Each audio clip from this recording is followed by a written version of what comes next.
Halo semua, perkenalkan, nama gue Vito Eden Nasuha. Jadi selamat datang di, mungkin pertama-tama selamat datang di Fakultas Ekonomi dan Bisnis Universitas Indonesia. Dan juga selamat datang di mata kuliah pengantar Ekonomi satu atau bisa dikenal juga dengan pengantar ilmu ekonomi mikro ya. Nah, untuk asistensi, jadwalnya sebenarnya udah ada. Cuma kemungkinan gue sebenarnya lebih nyaman bentuknya kayak gini. Jadi nanti gue upload ke YouTube, kalian tinggal nonton aja, jadi kalian bisa nonton kapan aja gitu. Nah, cuma mungkin kendalanya adalah nanti uh, ya kalian nggak datang atau misalnya nanti nggak bisa berinteraksi dua arah jadinya kan. Nggak bisa lu nanya gue dan gue menjawab pertanyaan-pertanyaan kalian. Nah, untuk itu gue sangat terbuka untuk dihubungi secara langsung. Bisa di grup atau misalnya bisa langsung aja chat ke gue kalau misalnya ada pertanyaan-pertanyaan. Untuk uh, pertemuan pertama, gue rencananya ya, dan ini sudah mulai, apa namanya, itu akan direkam aja nanti diupload. Untuk pertemuan-pertemuan selanjutnya nanti kita omongin lah gitu. Ntar gue juga bakal ngomong di ini di grup. Nah, uh, untuk asistensi pertama ini materinya nggak banyak, jadi uh, kita kayak perkenalan dulu aja. Kalian juga udah ikut kelasnya, apa namanya, masih pengantar lah gitu, pengantar dari pengantar. Nah, untuk selanjutnya mungkin ini akan gue geser ke sini karena nanti takutnya ngalangin ini ya, apa namanya, materinya. Nah, jadi dari ini sendiri, apa namanya, dari silabus, buku utama yang akan kita pakai itu adalah ini, Gregory Mankiw. Dari Mankiw,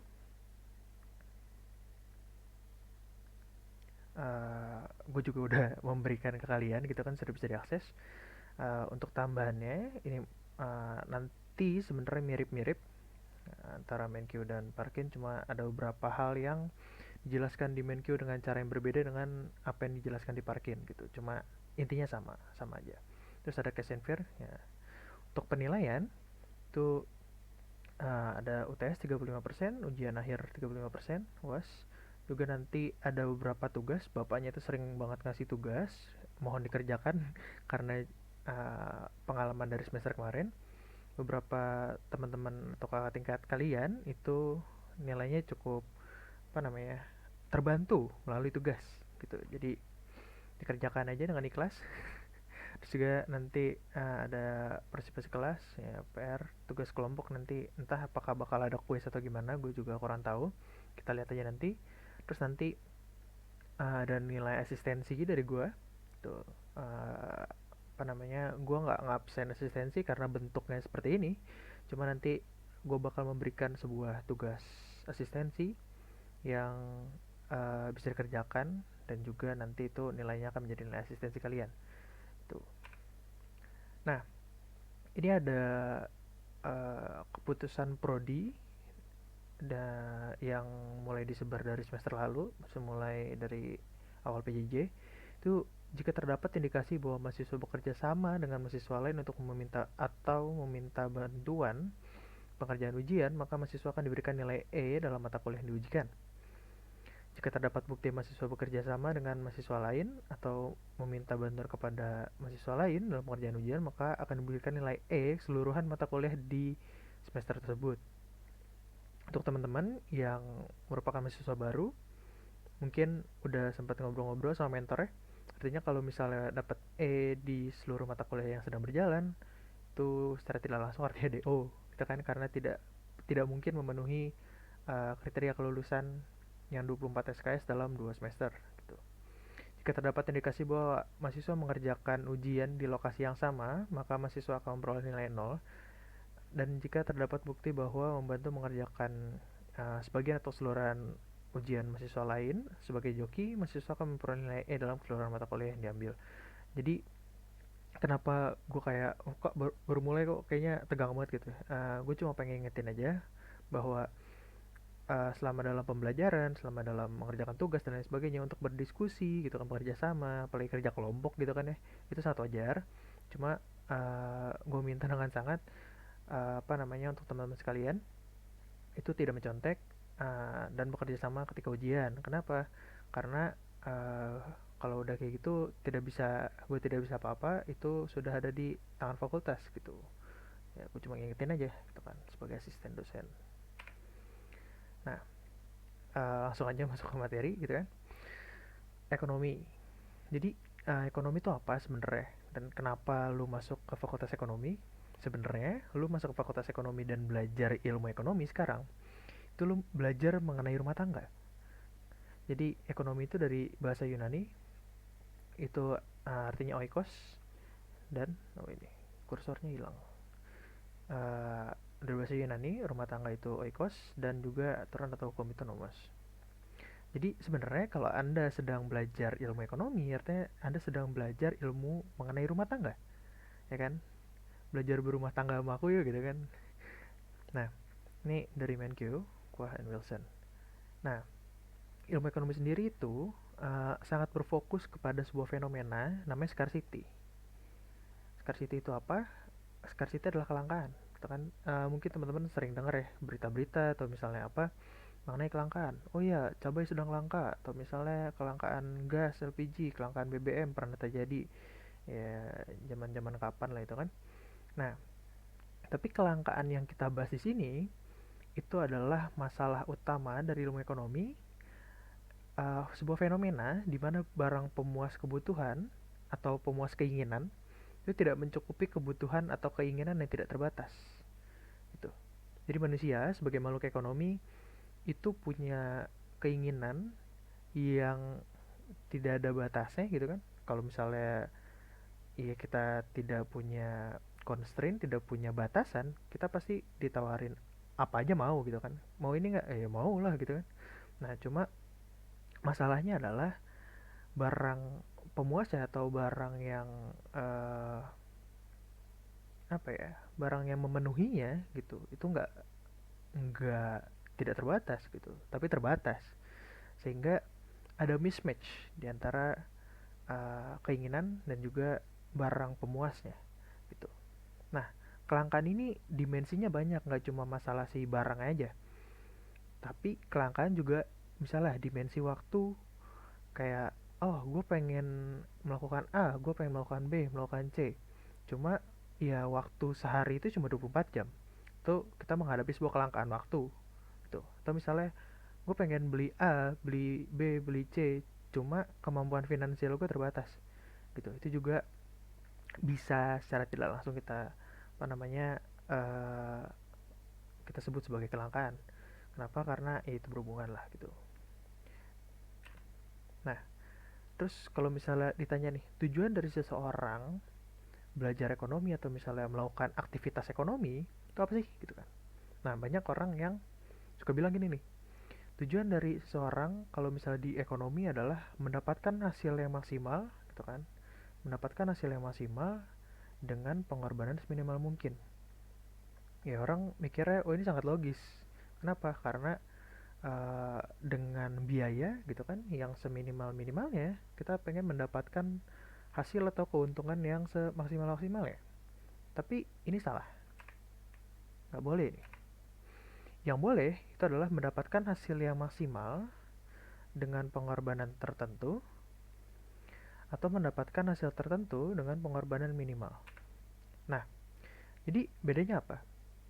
Bedanya di sini ya kalau misalnya yang di atas itu hasilnya maksimal ininya minimal, tapi kalau di sini ada yang namanya tertentu.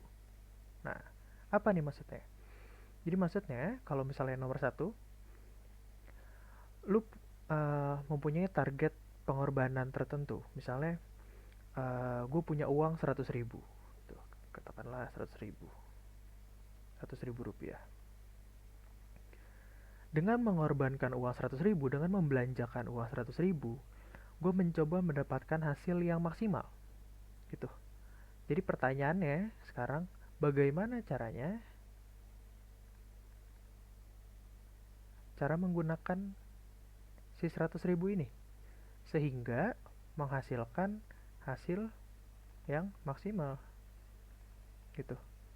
Jadi gue punya target nih dengan 100.000 gitu kan, dengan sesuatu nilai yang sudah ada gimana cara gue mendapatkan hasil yang maksimal gitu. Beda sama yang tadi, gue pengen dapat hasil maksimal tapi ininya juga harus minimal gitu. Jadi gue kurang-kurangin terus, itu nggak apa ya, kurang tepat, nggak bisa sih, nggak diterima gitu oleh ya umumnya ekonom. Terus untuk nomor 2 gimana? Mendapatkan hasil tertentu dengan pengorbanan minimal. Nah, di sini hasilnya yang tertentu. Lu sudah punya tujuan yang sudah ditentukan di awal, terus lu cari bagaimana cara pengorbanannya itu seminimal mungkin. Jadi misalnya, uh, gue ingin uh, kuliah gitu. Gue ingin kuliah di sebuah PTN A sehingga lulus dapat sarjana ekonomi misalnya gitu. Nah, uh, gimana cara gue mendapatkan tujuan gue dengan pengorbanan yang minimal? Misalnya, maksudnya pengorbanan minimal juga dimensinya luas ya, terserah beda-beda tiap orang. Mungkin pengorbanan gue yang minimal bagi gue itu gue pengen cari PTN yang murah misalnya gitu. Atau mungkin ada orang yang pengorbanan yang dimaksud adalah gue pengen PTN yang dekat sama rumah misalnya gitu. Nah, jadi tujuannya yang sudah tertentu, terus kita pengen meminimalisir biaya yang kita keluarkan gitu. Jadi kalau yang ini kita punya biaya atau anggaran tertentu gitu kan, ada sebuah keterbatasan, oh gue keterbatasan uangnya cuma 100.000 gitu kan. Nah lu ingin mendapatkan hasil yang maksimal melalui 100.000 yang lu punya. Itu yang nomor satu. Untuk yang nomor dua, lu uh, punya sebuah tujuan, bagaimana cara lu mendapatkannya dengan pengorbanan yang minimal gitu. Nah itu dasar atau prinsip ekonomi yang diterima gitu. Jadi kalau misalnya nanti kalian di luar sana gitu kan bermasyarakat, terus ada orang yang ngomong kayak gini, ya marahin aja, tegur gitu. Pak salah tuh, nggak boleh gitu misalnya. Ya tapi jangan kaku-kaku banget juga lah. Nah untuk itu, uh, untuk mencapai sebuah tujuan yang tadi gue udah bahas, salah satu konsep yang menjadi penting dan juga dalam pembahasan kelangkaan dan ilmu ekonomi itu ada konsep namanya opportunity cost. Gue baru beberapa waktu yang lalu lihat kayaknya ada seorang youtuber terkenal yang tiba-tiba uh, apa namanya belajar ekonomi, entah karena apa, terus dia juga lagi bahas saham. Salah satunya dia bahas tentang opportunity cost. Jadi opportunity cost itu apa sih? Opportunity cost atau kalau bahasa secara harfiahnya, bahasa Indonesianya adalah biaya peluang. Apa sih biaya peluang gitu kan? Jadi biaya peluang itu adalah sesuatu yang harus kita korbankan untuk mendapatkan sebuah sesuatu yang lain. Atau kalau misalnya bahasa guanya itu adalah sesuatu yang tidak dipilih karena memilih pilihan lainnya, atau second best choice, jadi pilihan kedua terbaik. Nah, sebagai contoh nih, kita contoh dulu. Misalnya lu dihadapkan kepada 3 pilihan, A, B, dan C.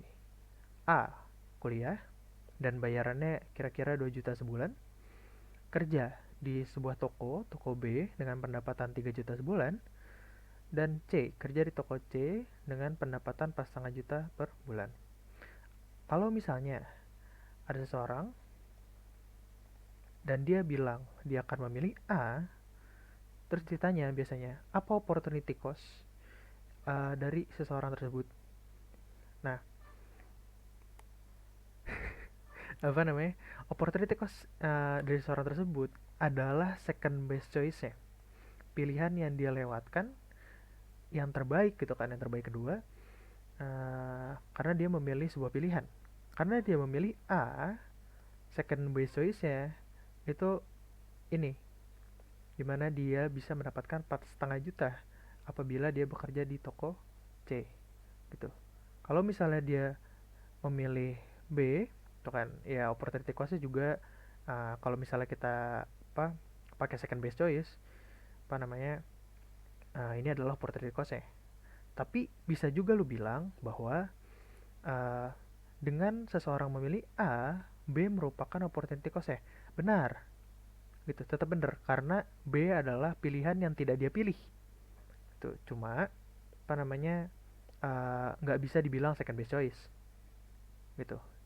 Jadi ingat bahwa opportunity cost itu adalah sesuatu yang nggak dipilih karena lu memilih sesuatu gitu kan. Kayak kalau misalnya teman-teman ada yang ingat iklan pilih dia atau aku gitu kan, kalau kamu milih aku artinya dia adalah opportunity cost ya gitu. Nah cuma yang umumnya dibahas lebih umum lagi gitu kan, itu yang biasanya cuma dipentingin itu adalah second best choice ya. Makanya kalau ada pilihannya tiga gini biasanya orang-orang mikirnya langsung second best choice gitu. Nah ini hasilnya akan menjadi berbeda kalau misalnya ada tambahan informasi lagi, ada pilihan baru, berjualan online dengan pendapatan 2 juta dan bisa sambil bekerja di toko B. Nah, sekarang pilihannya nggak cuma A, B, C, D, tapi ada pilihan A, B, C, D, dan juga B dan D. Gitu. Jadi sekarang pilihannya jadi ada 5. Kenapa? Karena pilihan B dan pilihan D berjualan online bisa dikerjakan secara bersama-sama.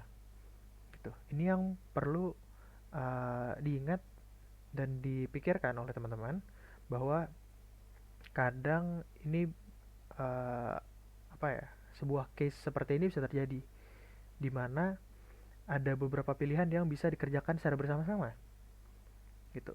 Sehingga kalau misalnya orang tadi dia memilih A tetap gitu kan, tetap pengen kuliah, sekarang opportunity cost-nya kalau ditanya what is his second best choice gitu kan, pilihan kedua terbaik ya, itu bukan B, bukan C, bukan D, tapi pilihan baru di mana dia kalau misalnya kita bicara dengan pendapatan yang paling tinggi gitu, itu second best choice-nya adalah dia kerja di toko B tapi sambil buka usaha online gitu. Jadi kayak kalau misalnya dia bisa dikerjakan secara bersama-sama seolah-olah ada sebuah pilihan A di mana B dan D itu adalah benar seperti itu. Ini beberapa kali sempat ditanyakan uh, di beberapa kesempatan gitu. Ya, ini sebuah konsep yang perlu teman-teman ingat. Nah, terus uh, ada sebuah konsep lagi bahwa berpikir di margin katanya. Nah, maksudnya apa sih ini? Rational people think at the margin. Mungkin teman-teman pernah dengar atau pernah dibahas oleh bapaknya. Bisa juga baca di beberapa buku atau literatur bahwa ada yang bilang gitu kan. Nanti juga ada di sini. Rational people think at the margin. Maksudnya apa? Jadi disadari atau enggak, umumnya orang rasional itu mementingkan kondisi margin. Kondisi margin itu apa sih gitu kan? Jadi orang itu akan memilih sebuah pilihan yang marginal benefitnya lebih tinggi, bukan total benefitnya yang lebih tinggi. Bedanya apa nih? Kalau kita bicara soal marginal, itu adalah pertambahan. Kalau misalnya total, kita bicara soal akumulasi. Jadi orang-orang itu akan memilih atau lebih prefer sebuah pilihan yang kalau kita lakukan tambahan entah itu kepuasan, entah itu apapun itu ya, benefit yang dia rasakan bentuknya apapun itu lebih besar daripada pilihan lainnya. Nah, bedakan antara tadi tambahannya dengan total. Contohnya apa? Contohnya di sini adalah secara historis rumah yang udah lama yang udah ditinggal kita tinggali bertahun-tahun menyediakan banyak sekali kepuasan atau manfaat juga memori gitu kan. Nah, namun rumah yang baru yang masih fresh gitu kan, yang masih apa namanya masih indah, masih cantik, itu menyediakan kepuasan atau manfaat tambahan gitu kan lebih banyak daripada rumah baru. Jadi gimana?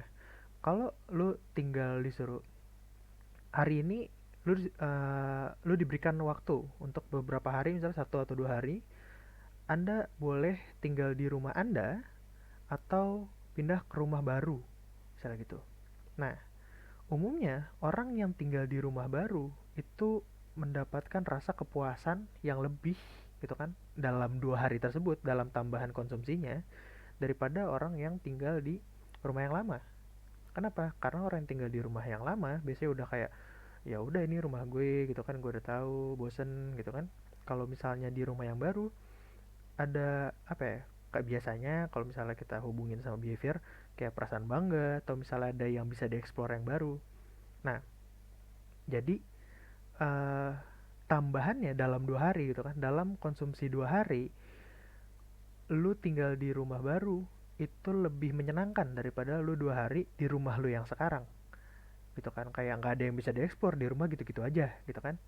Nah, eh padahal kalau kita ngomongin secara total manfaat gitu kan, total kebahagiaan yang sudah diberikan, ya rumah lu yang sekarang, rumah lu yang lama itu sudah memberikan total manfaat atau kebahagiaan gitu kan, misalnya manfaatnya dalam bentuk kebahagiaan lebih besar daripada rumah yang baru gitu kan. Karena lu katakanlah baru tinggal di rumah yang baru baru 2 hari, sedangkan lu sudah tinggal di rumah lu yang lama sudah bertahun-tahun gitu kan, sudah melindungi anda dari hujan dan badai seperti itu. Nah, eh, jadi umumnya orang itu berpikir masalah tambahan, bukan total. Contoh yang sering gua gunakan juga adalah apabila ada tempat hiburan yang baru, misalnya mall. Kalau misalnya ada mall yang sudah lama, ya sudah lama di kota, uh, di sebuah kota gitu, tiap akhir minggu ke situ sama teman-teman misalnya gitu kan. Nah, ketika ada didirikan mall baru gitu kan, ada yang baru, ada tambahannya gitu kan, ada fasilitas yang baru yang nggak ada di mall yang lama, orang-orang tuh akan memilih untuk misalnya, ayo nih kita sebelum ujian kita jalan dulu misalnya gitu, kita makan yuk gitu kan ke mall. Oke, ke mall yang lama apa yang baru, umumnya orang akan mendapatkan manfaat dalam bentuk biasanya kepuasan gitu kan, itu lebih besar di mall yang baru gitu, karena lu udah bosen di mall yang lama gitu. Ini sebuah contoh yang juga sering gue gunakan. Jadi rational people think at the margin, bukan masalah di total ya gitu. Kalau misalnya orang konsepnya itu adalah rational people think at the total gitu, orang bakal ya udah lo di mall yang lama aja, ngapain di mall yang baru gitu. Biasanya seperti itu jadinya. uh, Nanti kita apa namanya akan bahas lebih lanjut juga sering berjalannya kuliah. Terus ada sebuah konsep yang namanya cost and benefit analysis.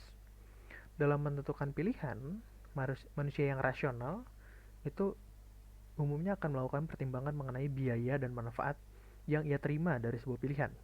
Secara sederhana, orang itu kalau misalnya biaya atau pengorbanan yang dia keluarkan akan melebihi manfaat yang dia dapatkan apabila melakukan suatu aktivitas, maka pilihannya itu akan dihindari. Kalau biaya, oh ini belum gua edit ininya. Kalau biayanya itu kurang dari manfaat, pilihan tersebut akan dipilih. Ya kan? Kalau misalnya ngapain kalau lu berkorban gitu kan, tapi manfaat yang lu dapatkan itu lebih sedikit, lu akan menghindari itu kan sebuah pilihan. Tuh, begitupun dalam hubungan. Nah, kalau misalnya pengorbanan yang lo lakukan itu lebih sedikit daripada manfaat yang lo rasakan, itu kan pilihannya ini akan dipilih gitu, lo akan berusaha untuk memilih pilihan tersebut atau melakukan aktivitas tersebut. Sebagai contoh, apakah saya memilih untuk masuk universitas XYZ gitu. Nah, lo lihat nih, biayanya apa, manfaatnya apa. Nah, biaya dan manfaat yang lu dapat itu dimensinya ya terserah lu gitu. Ya misalnya, oh biayanya adalah saya harus jauh dari orang tua misalnya, atau apa namanya, di Universitas XYZ selain dari jauh, terus biayanya mahal, gedungnya jelek misalnya gitu, terus tempat kuliahnya tidak nyaman gitu. Tapi manfaatnya apa? Manfaatnya adalah saya bisa kenal sama anak artis misalnya gitu, atau misalnya anak-anak pejabat gitu, jadi bikin network. Nah, lu lihat nih kira-kira biaya atau pengorbanan yang dilakukan untuk kuliah di uh, tempat Universitas XYZ ini, apakah lu merasa itu worth it untuk mendapatkan manfaat yang lu dapat di universitas tersebut misalnya kayak gitu. Terus atau misalnya dalam kehidupan sehari-hari, apakah saya akan tidur gitu. Kayak sekarang nih, sekarang jam jam satu gitu kan, jam 1 malam, apakah gue akan tidur atau gue akan abis asistensi ini bakal nonton drama Korea satu episode lagi gitu. Menurut gue gimana gitu. Ya gue lihat biaya dan manfaatnya. Manfaatnya adalah, oh ya, gue jadi tidak penasaran apakah karakter utamanya mati atau enggak gitu. Tapi apa namanya, biayanya adalah gue tidak bisa tidur. Tapi mumpung besok hari ini hari Minggu gitu lah. Nah, uh, ada 10 principles, tuh prinsip-prinsip dasar yang umum di perekonomian. Nah, ini penting untuk kalian pahami gitu, cuma nggak harus dihafal. Tapi juga perlu diingat bahwa beberapa dari prinsip-prinsip ini itu ada yang uh, cukup jauh, maksudnya nggak akrab di kehidupan sehari-hari. Jadi dan ini akan dibahas cuma nanti mungkin ada juga yang dibahas di semester depan di perekonomian makro. Pertama, face trade off. Apa itu trade off? Trade off itu adalah ketika lu proses lu mengorbankan sesuatu untuk mendapatkan sesuatu. Trade off. Misalnya gue membayar sejumlah uang untuk membeli sebuah buku, itu trade off. Gue kayak nge-trade gitu kan, trade antara uang untuk mendapatkan sebuah buku. Nah, uh, di kehidupan sehari-hari ya orang menghadapi hal tersebut. Nah, kenapa? Karena tadi ada kelangkaan, ya kan? Dan juga uh, trade off ini menjadikan uh, adanya opportunity cost gitu. Kalau misalnya orang tidak menghadapi trade off, artinya gue bisa tetap ngambil bukunya tapi gue tidak bayar gitu kan, duitnya di gue tapi bukunya gue dapet gitu. Artinya tidak ada opportunity cost gitu, gue bisa dapat buku tapi gue juga bisa dapat uang gitu kan.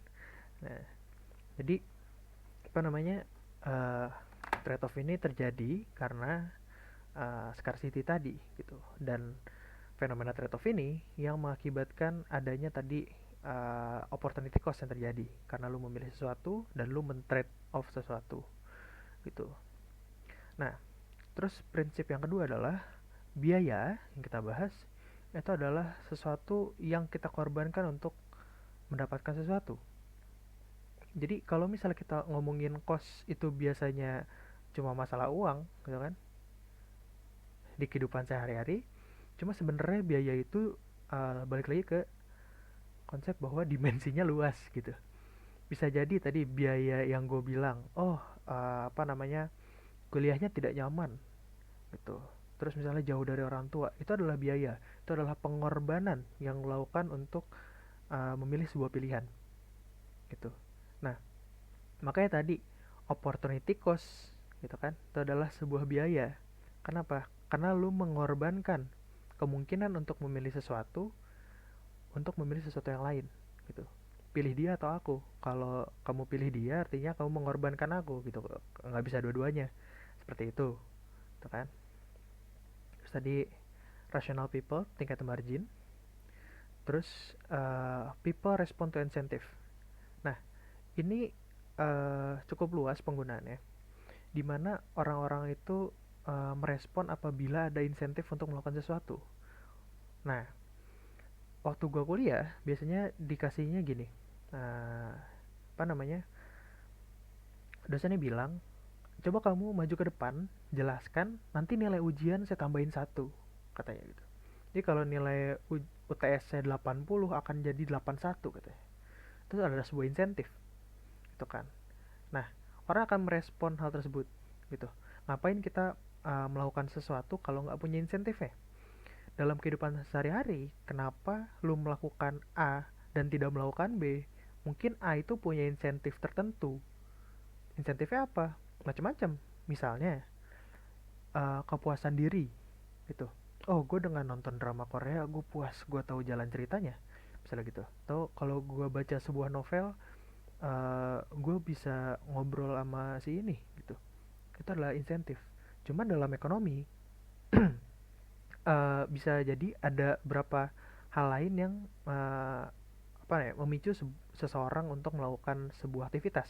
Misalnya, kalau kita bicara ekonomi makro, misalnya pemerintah, kalau misalnya kalian pernah dengar insentif pajak gitu, insentif pajak. Nah, katanya berapa contohnya, misalnya diskon pajak 10% apabila membayar,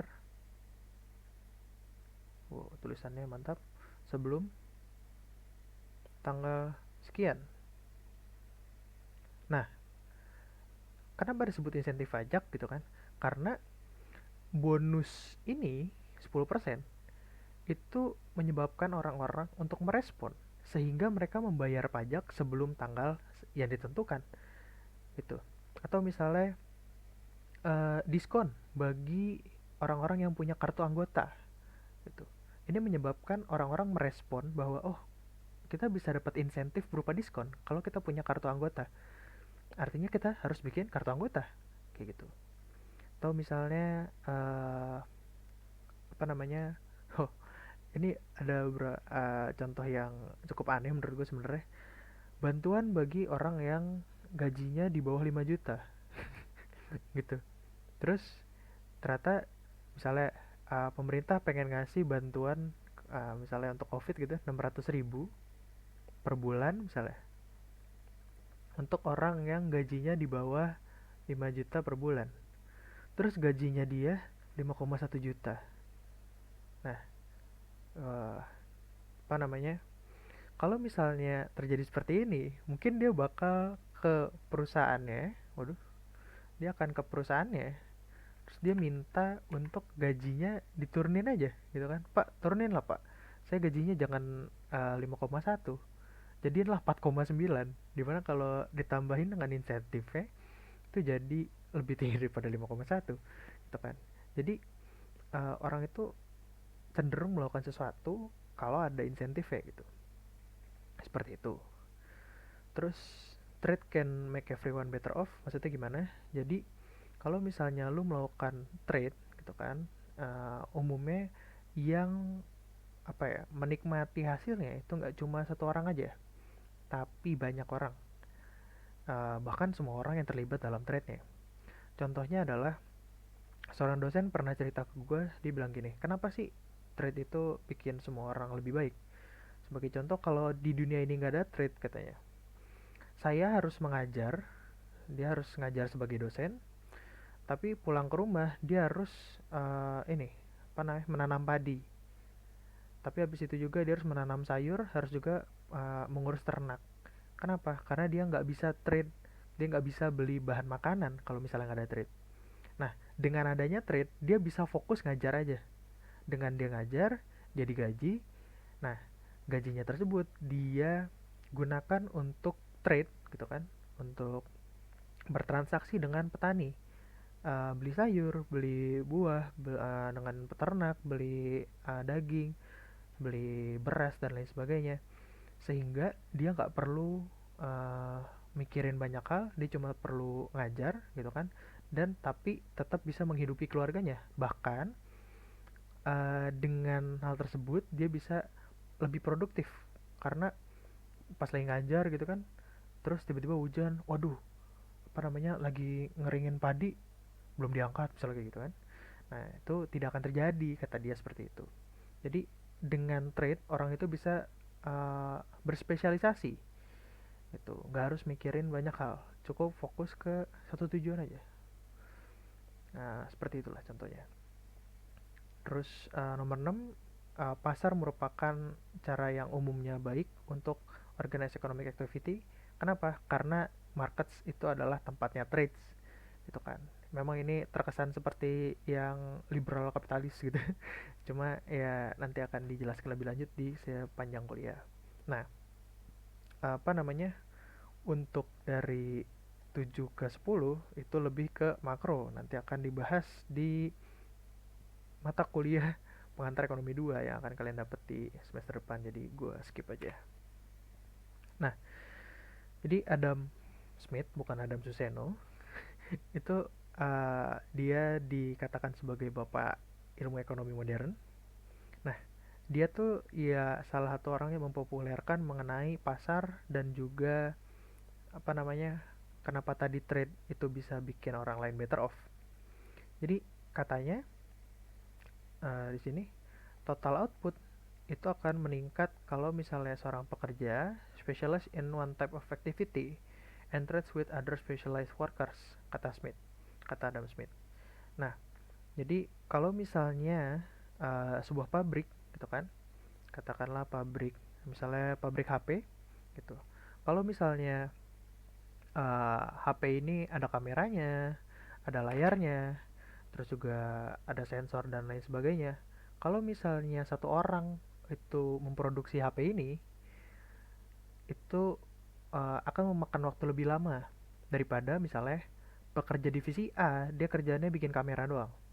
Kemudian pekerja divisi B kerjanya bikin layar gitu. Terus pekerja divisi C bikin mesinnya.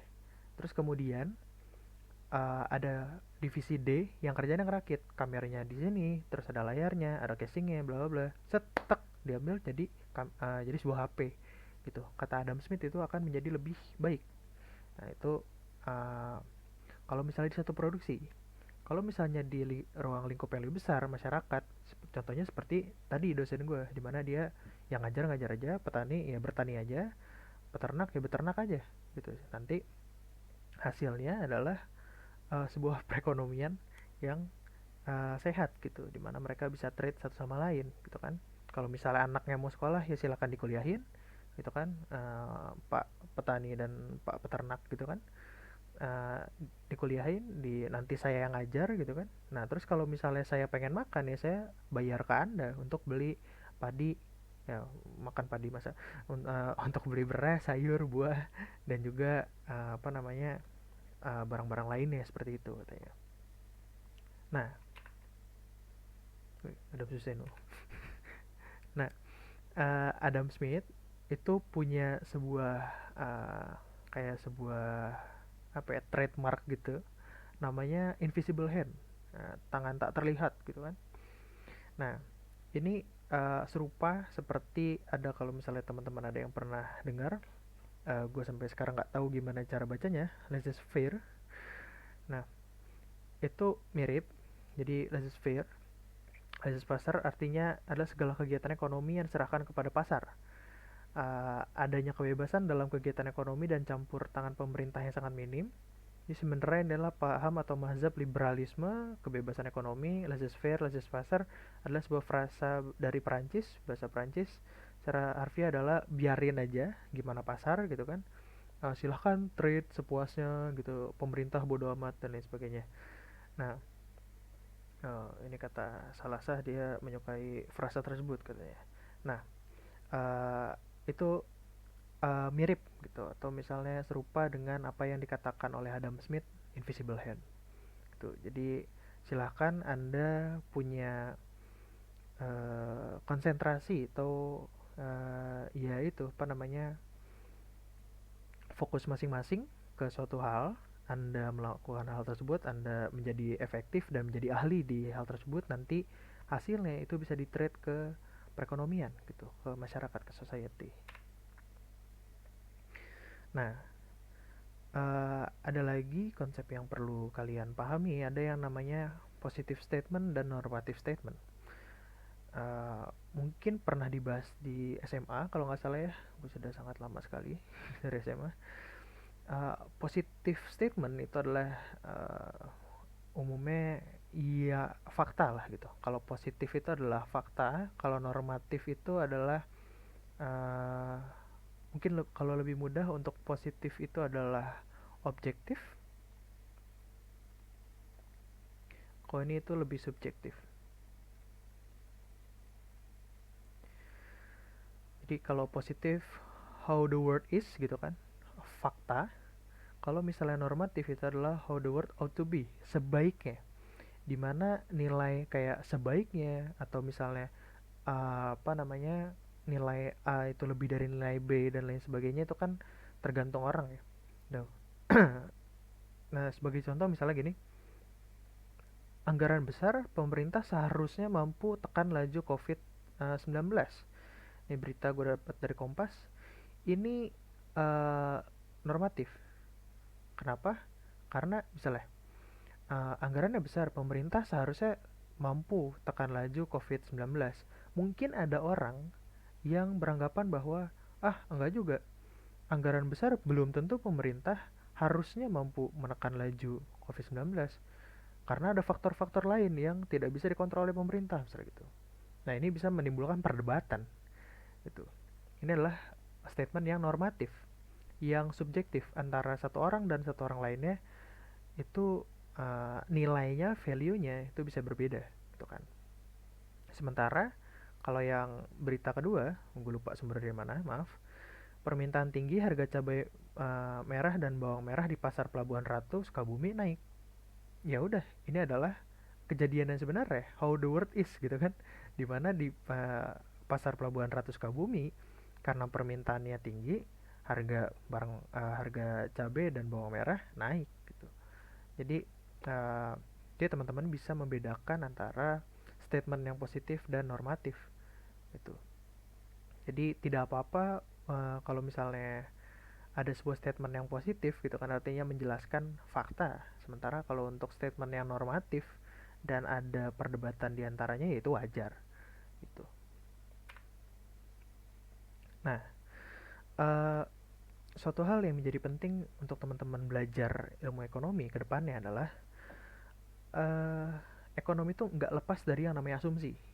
Gitu. Salah satu asumsi yang paling penting dalam belajar ilmu ekonomi adalah ceteris paribus. Ceteris paribus adalah asumsi kondisi di mana variabel lain selain yang sedang dibahas itu tidak berubah atau all other things being equal. Jadi gimana misalnya?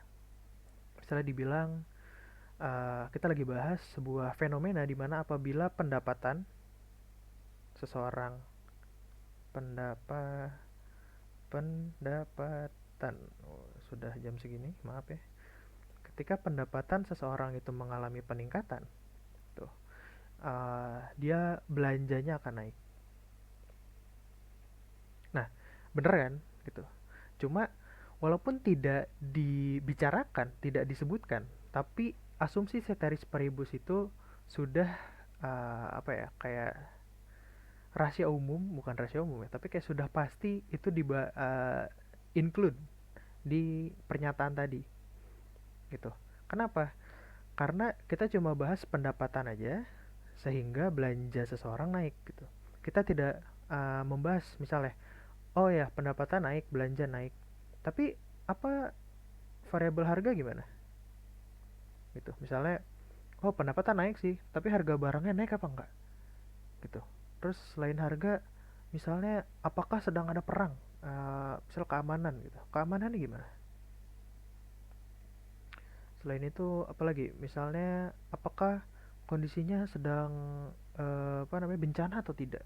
Misalnya seperti itu. Nah, dalam setiap kayak pernyataan-pernyataan yang kita bahas nanti ke depannya, itu secara tidak langsung itu kita sudah mengasumsikan ceteris paribus. Gimana kalau kita ngomongin sini, oh karena pendapatan naik, belanjanya naik, nah harga barangnya itu kita asumsikan tetap gitu. Kondisi keamanan ya sama-sama aja gitu, nggak ada yang berubah. Dan juga kondisi-kondisi lainnya selain yang kita bahas, si pendapatan dan belanja ini kita asumsikan tidak berubah gitu. Kenapa? Karena kalau kita tidak menggunakan asumsi ini akan ribet gitu ya, karena terlalu banyak variabel-variabel di dunia ini yang bisa berubah ketika uh, negara api menyerang seperti itu. Nah, di sini mungkin nanti akan lebih lanjut dibahas di pertemuan selanjutnya, ini pentingnya buat apa dan lain sebagainya. Cuma untuk secara mendasar di dalam perekonomian itu ada dua pelaku utama yang paling penting.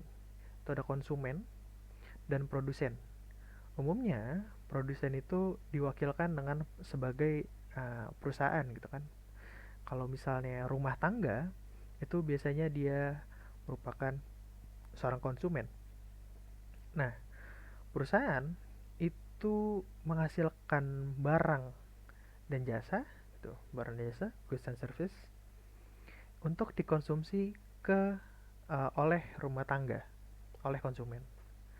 Sementara itu, balasnya itu adalah uang, gitu kan? Kita membayar barang dan jasa yang kita konsumsi yang diproduksi oleh sebuah perusahaan tertentu.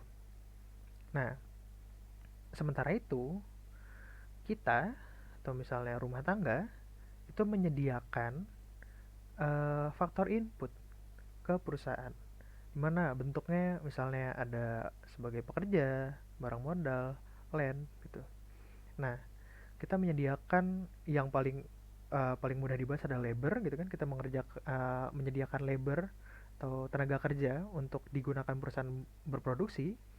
Terus kita mendapatkan balas jasa berupa pendapatan atau upah gitu. Bagi kita pendapatan, ya, apa namanya, upah dari perusahaan.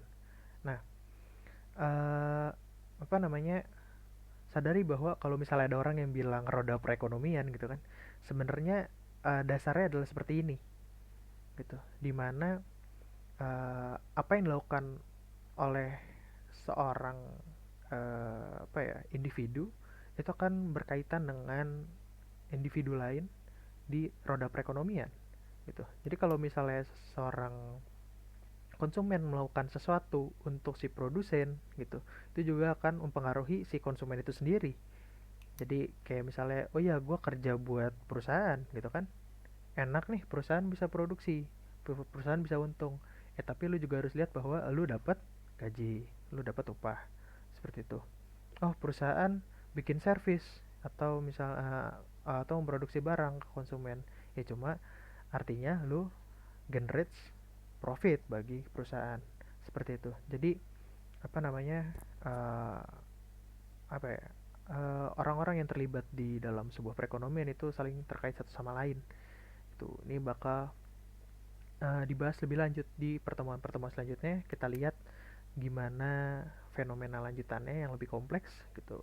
Terus nanti akan dibahas dengan penjelasan-penjelasan lebih lanjut gitu. Nah, jadi begitu gitu aja dari gua untuk pertemuan kali ini. Kayaknya untuk cukup lama. Uh, untuk pertemuan-pertemuan selanjutnya nanti akan gue infokan lebih lanjut apakah bentuknya akan apa namanya, video YouTube kayak gini atau misalnya nanti akan pertemuan gitu.